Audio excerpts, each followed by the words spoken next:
LBC టన్నెల్లో సహాయక చర్యలు 13వ రోజుకు చేరుకున్నాయి. ఇప్పటివరకు కార్మికులకు సంబంధించి ఎటువంటి ఆనవాళ్లు బయటపడలేదు. సహాయక బృందాలు నిరంతరం శ్రమిస్తున్న అడుగడుగునా అవాంతరాలు ఎదురవుతున్నాయి. కన్వేయర్ బెల్ట్ పునరుద్ధరణతో సహాయక చర్యలు వేగవంతం చేశారు. అలాగే టన్నెల్లో బోరింగ్ మిషన్ తొలగింపు ప్రక్రియ పూర్తి కాలేదు. అధికంగా వస్తున్న ఊటనీరు, బురద, మట్టి కారణంగా సహాయక చర్యలకు ఆటంకం ఏర్పడుతోంది. మరోవైపు ఢిల్లీ నుంచి వచ్చిన నిపుణులు ఎస్ఎల్బీసీ టన్నెల్ను పరిశీలించారు.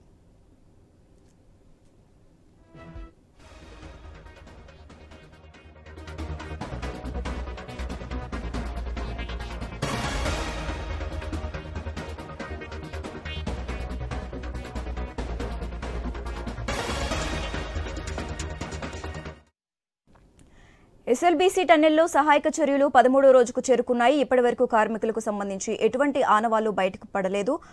సహాయక బృందాలు నిరంతరం శ్రమిస్తున్న అడుగడుగునా అవాంతరాలు ఎదురవుతున్నాయి. కన్వేయర్ బెల్ట్ పునరుద్ధరణతో సహాయక చర్యలు వేగవంతం చేశారు.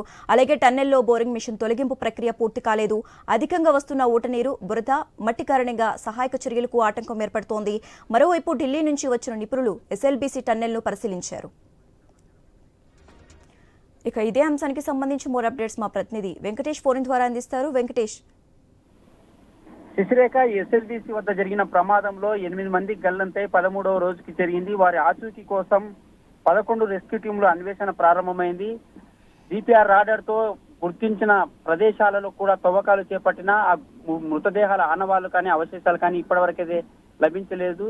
దానికి తోడు టీవీఎం మిషన్ కూడా దాన్ని కలిచేసి దాన్ని బయటికి తెచ్చేందుకైతే రెస్క్యూ టీం ఆపరేషన్ చేపట్టింది. ఈ నేపథ్యంలోనే లోపల టన్నుల కొద్ది బురద, రాళ్లమయం ఉండడంతో దాన్ని బయటికి తీసేందుకైతే రెస్క్యూ టీం కు చాలా ఇబ్బందులు తలెత్తుతున్నాయి. ఈ నేపథ్యంలోనే ఒక కన్వేయర్ బెల్ట్ కూడా అమల్లోకి అంటే ఆధీనంలోకి రావడంతో దాన్ని పనిచేసేందుకు కూడా దానిలో మట్టిని నింపి బయటికి అయితే తీసుకొచ్చిన అవకాశాలు కనిపిస్తున్నాయి. అది కూడా నిన్న మధ్యాహ్నం కూడా కొంత మరమ్మతుల కంటే కొంత చెడిపోవడంతో దాన్ని కూడా మరమ్మతులు చేపట్టి 3 గంటల పాటు ఆ సహాయక చర్యలకు కొద్దిగా ఆటంకం కలిగిందని చెప్పవచ్చు.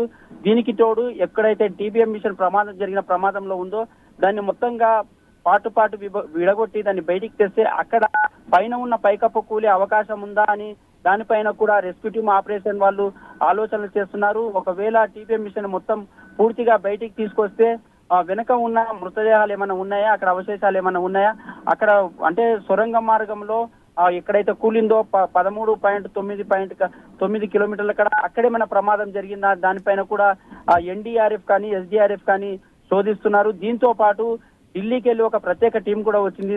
దానికి సంబంధించిన నిపుణులు కూడా అక్కడ రెస్క్యూ టీమ్ తో సమాలోచనలు చేస్తున్నారు. ఒకవేళ ఉపరితలంపై ప్రస్తుతం అయితే టీబీఎం మిషన్ బయటికి తీసుకొస్తే అంటే భాగాలుగా విడగొట్టి బయటికి తీసుకొస్తే ఆ పైన ఉపరితలం ఏమైనా కూలే అవకాశం ఉందనే దానిపైన కూడా అక్కడ అటవీ శాఖ జియోలాజికల్ వారు కూడా దానికి సంబంధించి ప్రయత్నాలు అయితే చేపట్టారు. అక్కడ పరిశోధనలు కూడా చేస్తున్నారు ఉపరితలం పైకి వెళ్ళి.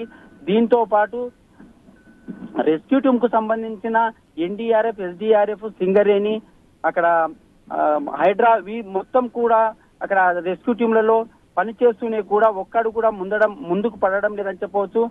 జీపీఆర్ రాడార్ తో ఎక్కడైతే గుర్తించిన ప్రదేశాలు తవ్వకాలు చేపట్టినా వాటిలో అనువంతైన వారికి అవకాశం అంటే ఏదైతే లభ్యమైతావని అనుకుంటున్నారో ఆధారాలు కూడా లభ్యం కావడం లేదు. 13 రోజులుగా రెస్క్యూ టీం ఆపరేషన్ చేస్తూనే ఉంది. దానికి సంబంధించి మృతదేహాలు దొరుకుతాయని ప్రయత్నంలోనే వాళ్ళు ఉన్నారని చెప్పొచ్చు. వాళ్ళ ప్రయత్నాలు అయితే ఒక అడుగు ముందుకు పడుతుంది, 10 అడుగులు వెనకబడినట్టే ఉంది. వాళ్ళ చర్యలు మాత్రం ముందుకు సాగడం లేదని చెప్పవచ్చు.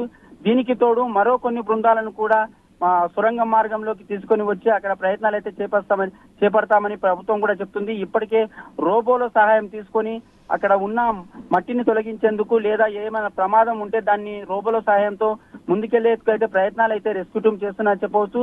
దీనికి సంబంధించి ఇప్పటికే రోబోలకు సంబంధించిన ఒక కంపెనీ కూడా అక్కడ రెస్క్యూ టీం ఆపరేషన్ లో ఈ రోజు కూడా పాల్గొంటున్నది. అక్కడ ఎక్కడైతే సొరంగ మార్గంలో ఉన్న అవరోధాలను ఎలా వెళ్ళాలి, ఎలా అధిగమించాలి అనే దానిపైన కూడా వాళ్ళు వ్యూహాత్మకంగా అడుగులు వేస్తున్నారని చెప్పవచ్చు. ఈ నేపథ్యంలోనే ఇటు రోబోలు అక్కడ రెస్క్యూ టీంల ఆపరేషన్ ముందుకు సాగే పరిస్థితులు కొంత మెరుగ్గా కనిపిస్తున్నా మరో కన్వేయర్ బెల్ట్ మాత్రం బయటికి అంటే మరమ్మతుకు నోచుకొని అమల్లోకి వస్తేనే దానిపైన కూడా మట్టిని కానీ ఇతర బురద రాళ్లను తరలించే అవకాశం ఉంటుంది.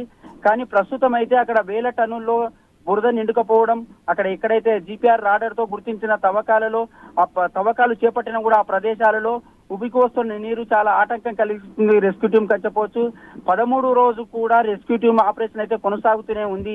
ఇంతవరకైతే గల్లంతైన 8 మంది జాడ మాత్రం కనిపించలేదు శశిరేఖ.